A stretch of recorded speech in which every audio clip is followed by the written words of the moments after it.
आप सभी को जय मसीह की। प्रभु यीशु मसीह के नाम से मैं आप सभी का स्वागत करता हूं। आज के वचन के लिए परमेश्वर के प्रिय लोगों, मैं आशा करता हूं आज आप इस वचन को बड़े ध्यान से सुनेंगे। जब आपने अपना थोड़ा सा समय अलग किया है परमेश्वर के वचन को सुनने के लिए, मेरी ये प्रार्थना आप सभी के लिए, पवित्र आत्मा आज आप सभी से बात करें। कई बार हम सोचते हैं ना कि हम प्रार्थना कर रहे हैं, हम आराधना कर रहे हैं, हम वचन पढ़ रहे हैं, लेकिन आज मैं आपको ये बताना चाहता हूं, जो हम कई बार कर रहे होते हैं वो वाकई में क्या हम कर रहे हैं? क्या वाकई में आप प्रार्थना कर रहे हैं? क्या आप वाकई में वचन पढ़ रहे हैं? क्या आप वाकई में आराधना कर रहे हैं? कई बार हम सोचते हैं हम कर रहे हैं तो हम कर रहे हैं और प्रभु ग्रहण भी कर रहा है, लेकिन आज वचन से मैं कुछ ऐसी बातें आपको बताऊंगा जिस बात को सुनकर आपको पता चलेगा कि आप जो कर रहे हैं क्या वाकई में वो आप ही कर रहे हैं या आपके साथ कुछ और हो रहा है। प्रभु का वचन, मैं कहता हूं, प्रभु का वचन हमें इतना क्लियर कर देता है ना, इतना साफ कर देता है कि हम देख पाते हैं कि हम वाकई में क्या कर रहे हैं। इसलिए मैं प्रभु के वचन को क्यों अहमियत देता हूं, क्यों मैं आप सभी को यह बताता हूं, वचन पकड़ लीजिए। इंसान आज और कल नहीं है। ये जो चैनल है ना, ये जो यूट्यूब चैनल है, आज और कल नहीं होगा, लेकिन वचन है। वचन 1000 साल पहले भी था, वचन 2000 साल पहले भी था, वचन आज भी है और आज भी उतना ही कार्यरत है, आज भी उतना ही प्रभावशाली है। ये वचन कभी नहीं बदलेगा। लोग आएंगे जाएंगे, परिस्थिति आएगी और जाएगी, साल बदलेंगे, दिन बदलेंगे, लेकिन प्रभु का वचन कभी नहीं बदलेगा। इसलिए यीशु ने कहा, मेरे मुंह से निकला हुआ वचन कभी नहीं टलेगा। आज मैं उसी परमेश्वर के वचन से आपको बताने जा रहा हूं, इसीलिए मुझे मत सुनिए, उसके वचन को सुनिए, उसकी आवाज को सुनिए। मैं यही प्रार्थना करता हूं आज आप स्ट्रेट परमेश्वर की आवाज को सुन पाए, आप सीधे रूप से प्रभु की आवाज को सुन पाए। मेरा एक ही मकसद है कि आप उसकी आवाज को सुने, आप उसकी ओर फिरे, आप उसके नजदीक जाए। हालेलुया। बस मुझे और कुछ नहीं चाहिए, मुझे और कुछ नहीं चाहिए। आप वीडियोस को लाइक करते हैं, प्रभु की महिमा हो। अगर आप लाइक करना भूल जाते हैं या आपको पसंद नहीं आता, आप सोचते यार क्यों लाइक करना है, तब भी मैं प्रभु का धन्यवाद देता हूं। मेरा मकसद है अगर 10 लोग भी हैं, उन्हें मैं प्रभु के नजदीक लेकर जा सकूं। Praise the Lord. बस मुझे और कुछ नहीं चाहिए। आप प्रभु के वचन को समझ रहे हैं, ये मेरे लिए सबसे बड़ी आशीष है। परमेश्वर के प्रिय लोगों, ये मेरे लिए सबसे बड़ी आशीष है। भजन संगीता 62 अध्याय 62 अध्याय, उसमें से कुछ आयतें मैं पढ़ना चाहता हूं। बहुत ध्यान से सुनिएगा प्रभु का वचन आज क्या कह रहा है। सचमुच मैं चुपचाप होकर परमेश्वर की ओर मन लगाए हूं, मेरा उद्धार उसी से होता है। सचमुच वही मेरी चट्टान और मेरा उद्धार है, वो मेरा दृढ़ गढ़ है, मैं अधिक ना डिगूंगा। अब यहां पे कुछ और वचन में पढ़ना चाहता हूं, उसके 5वें आयत को सुनिएगा। हे मेरे मन, परमेश्वर के सामने चुपचाप रहे, क्योंकि मेरी आशा उसी से है। एक और वचन में पढ़ना चाहूंगा, ध्यान से सुनिए। 8वें आयत, उसमें इस प्रकार लिखा है, हे लोगों, हर समय उस पर भरोसा रखो, उससे अपने अपने मन की बातें खोलकर कहो। यहां 3 बार मन के बारे में हमने पढ़ा। सबसे पहली आयत में क्या लिखा है? चुपचाप होकर उसकी ओर मन लगाए हूं। ध्यान दीजिएगा। उसके बाद 5वीं आयत में क्या लिखा है? हे मेरे मन, परमेश्वर के सामने चुपचाप रहे। आप समझ रहे हैं दाऊद क्या कह रहा है? जब आप प्रार्थना कर रहे होते हैं ना, जब आप प्रार्थना में बैठते हैं, आपके कुछ बोलने से पहले आपका मन आपको कुछ बोल रहा होता है। Praise the Lord. मैं पवित्र आत्मा की उपस्थिति को महसूस कर रहा हूं। आज प्रभु हमारे साथ है। परमेश्वर के प्रिय लोग, प्रभु की उपस्थिति हमारे साथ है। अब देखिए, आप प्रार्थना करने तो गए हैं। आप अगर इस वचन से छुए जा रहे हैं, परमेश्वर के प्रिय लोगों, कमेंट में लिखना मत भूलिएगा। ये निवेदन है, रिक्वेस्ट है आपसे, जो बातें आप समझ पाए उन बातों को लिखिए। मेरी बात समझ रहे हैं आप वचन के कौन से भाग से छुए जा रहे हैं वो लिखिए, ताकि ये प्रमाणित हो सके ये वचन आपके लिए था। हर एक व्यक्ति से अलग अलग तरीके से प्रभु बात करता है, इसलिए लिखना मत भूलिए। परमेश्वर के प्रिय लोगों, जिस हिस्से में प्रभु काम कर रहा है आपके जीवन से, इस वचन से लिख दीजिए। यही गवाही है, हालेलुया। यही गवाही है कि आप ये बोल रहे हैं कि प्रभु ने आज मुझे इस तरीके से छुआ है, मेरे जीवन के इस हिस्से के बारे में प्रभु ने बात किया है, प्रभु आज मुझसे बात कर रहा है। आपकी गवाही यही है, हालेलुया। आप जब प्रार्थना करने जा रहे हैं, आपको लग रहा है कि मैं प्रार्थना कर रही हूं, मैं प्रार्थना कर रहा हूं, लेकिन आपके साथ कुछ अलग हो रहा है वहां पे, और आपको समझ भी नहीं आ रहा है। आप आपके मन को वश में नहीं कर पा रहे हैं, और आप संघर्ष कर रहे हैं, आप संघर्ष कर रहे हैं, आप संघर्ष कर रहे हैं कि मैं परमेश्वर के साथ जुड़ सकूं, मैं परमेश्वर के नजदीक जा सकूं, लेकिन जब तक वो समय आता है, आपकी प्रार्थना खत्म हो जाती है। मेरी बात समझ रहे परमेश्वर के प्रिय लोगों? आपने क्या किया फिर? आपने प्रार्थना नहीं किया है, आप अपने मन की बातों में आप लग गए, और जितना भी समय आपने बिताया प्रभु की हजूरी में, आपने ये सोचने में बिताया आपके साथ क्या हो रहा है, क्या हो गया। देखिए, आपका मन आपको धोखा देगा। इसीलिए दाऊद क्या कह रहा है? मैं चुपचाप होकर। चुपचाप का मतलब आपका जुबान बंद नहीं होना चाहिए। अगर आप जुबान बंद करके बैठे हुए हैं तो आप उसके हजूरी में गूंगे गिने जाएंगे। मेरी बात समझ रहे आप?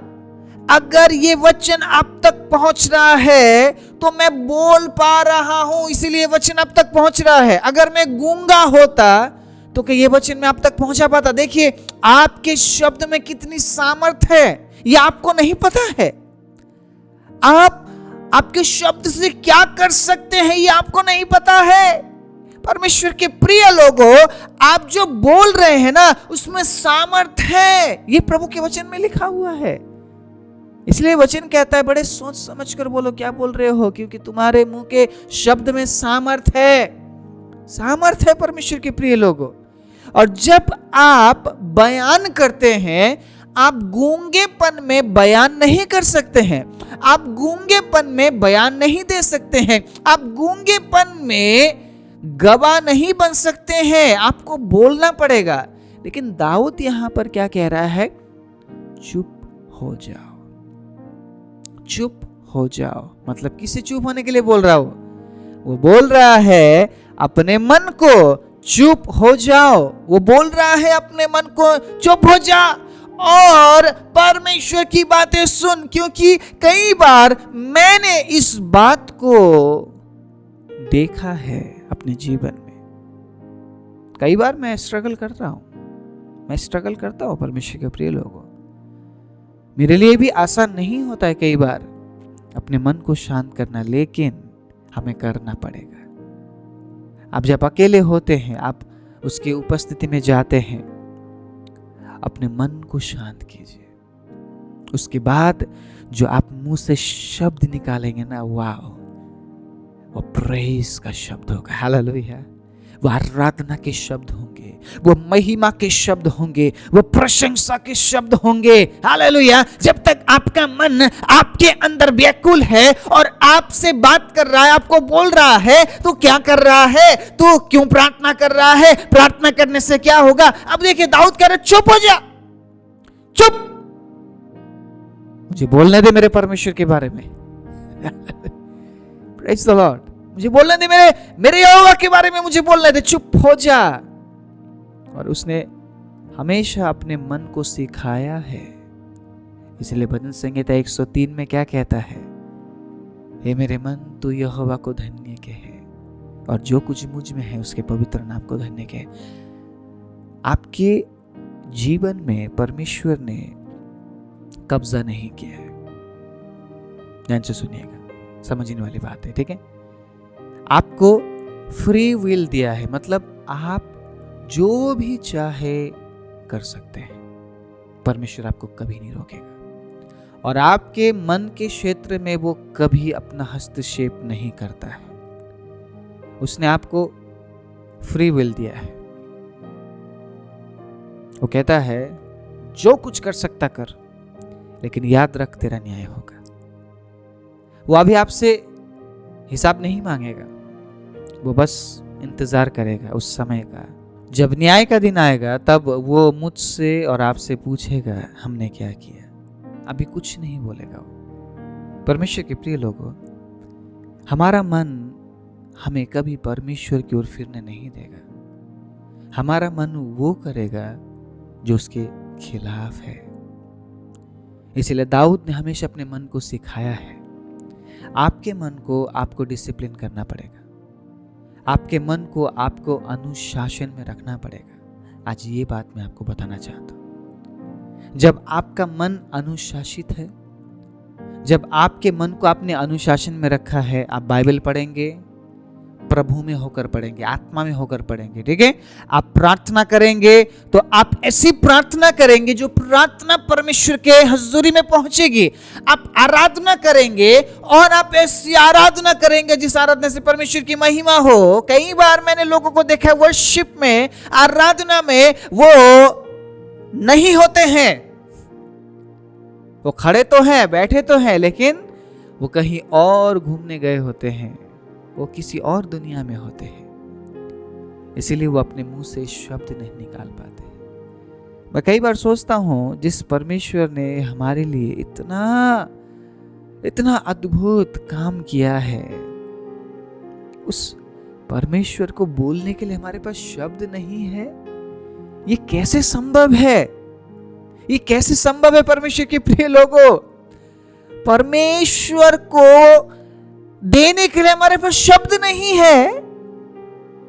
लेकिन जब हम इंसान की तारीफ करते हैं, वाह, इंसान को खुश करने के लिए हम क्या क्या बोलते हैं, इंसान को खुश करने के लिए हम क्या क्या करते हैं, लेकिन उसी जगह में जिस परमेश्वर ने इतना बड़ा बलिदान दिया, देखिए इतना प्रेम उसने हमसे किया, उसने जो किया वो कोई नहीं कर सकता है। लेकिन उसे बोलने के लिए हमारे पास ना ही शब्द है, उसे देने के लिए ना ही हमारे पास आराधना है, हमारे पास कुछ भी नहीं है। हम बस चुपचाप खड़े रहते हैं। ये पता है क्यों है? क्योंकि आपका मन बोल रहा है। अब देखिए, इस वचन के बाद 5वें आयत के बाद दाऊद क्या कहता है। देखिए 5वें आयत को फिर से मैं पढ़ूंगा, ध्यान से सुनिएगा।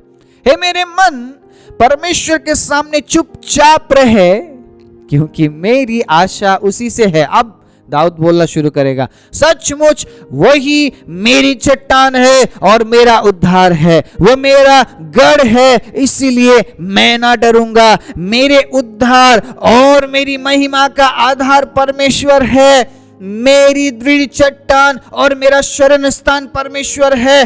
अब वो बोलता है, लोगों उस पर हर समय भरोसा रखो और अपने मन की बातें खोलकर उसे कहो। आप आपके मन के बातों के साथ डील नहीं कर सकते जब तक आप उसे परमेश्वर के हजूरी में लेकर नहीं जाएंगे।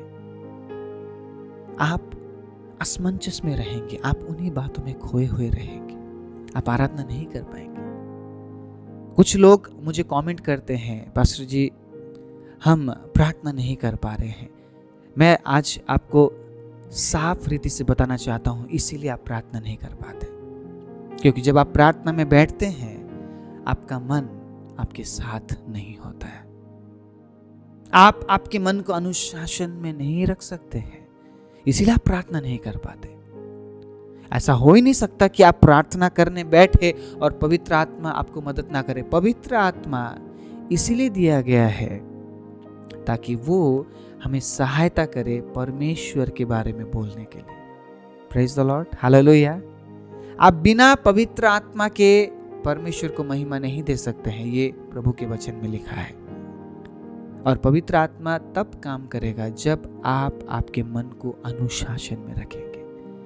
परमेश्वर के प्रिय लोगों, अपने मन को जो अनुशासन में रखते हैं वो ही प्रभु के साथ चल पाते हैं।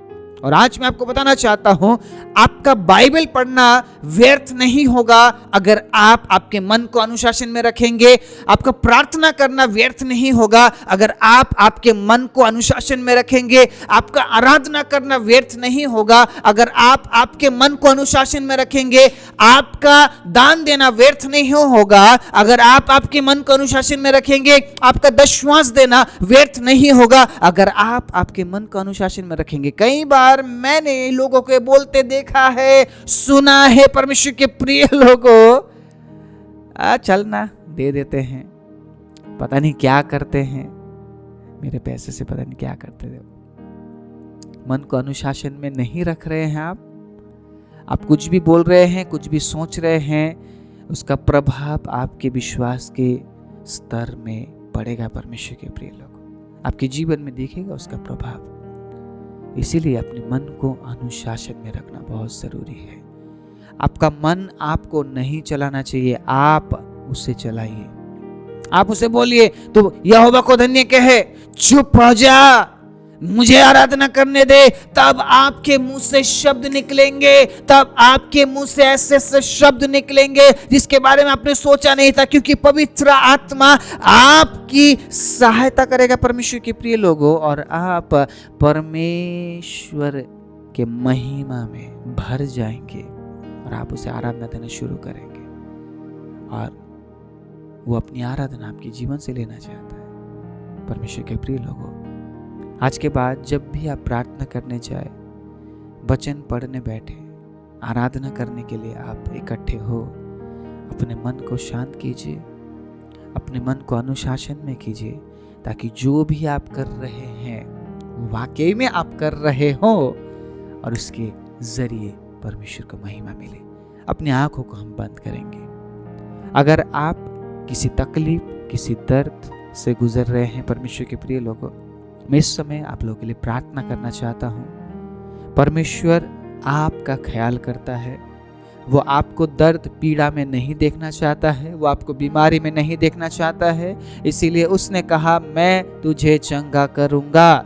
अगर किसी अशांति में आप हैं, अपनी आंखों को आपने बंद किया है इस आस में कि आज परमेश्वर से आपको कुछ मिलने वाला है, तो मैं विश्वास के साथ कहता हूं वो आपके जीवन में उड़ेलेगा। बिना प्रार्थना किए प्रचार को कभी खत्म ना करे। बिना प्रार्थना में बैठे परमेश्वर के प्रिय लोगों यहां से ना जाए। ये समय एक ऐसा समय है जब आपके जीवन में परमेश्वर काम करता है। धन्यवाद देते हैं जीवित और दयालु परमेश्वर आपके अद्भुत अनुग्रह के लिए। प्रभु, विशेष रूप से मैं प्रार्थना करता हूँ जो भाई जो बहन आज इस वचन को सुन रहे हैं, परमेश्वर प्रभु, अगर उन्होंने अपनी बीमारी में हाथ रखा है, प्रभु बीमारी कौन सी है पिता हमें नहीं पता, किस समस्या से वो जूझ रहे हैं प्रभु हमें नहीं पता, किस परिस्थिति से जूझ रहे हैं प्रभु नहीं पता, कैसे हालात में है प्रभु नहीं पता, लेकिन आप जानते हैं। अपने हाथ को इसी वक्त आप बढ़ाइए। उस दर्द, उस तकलीफ, उस परेशानी, उस निराशा, उस अशांति से इसी वक्त नासरी यीशु के नाम से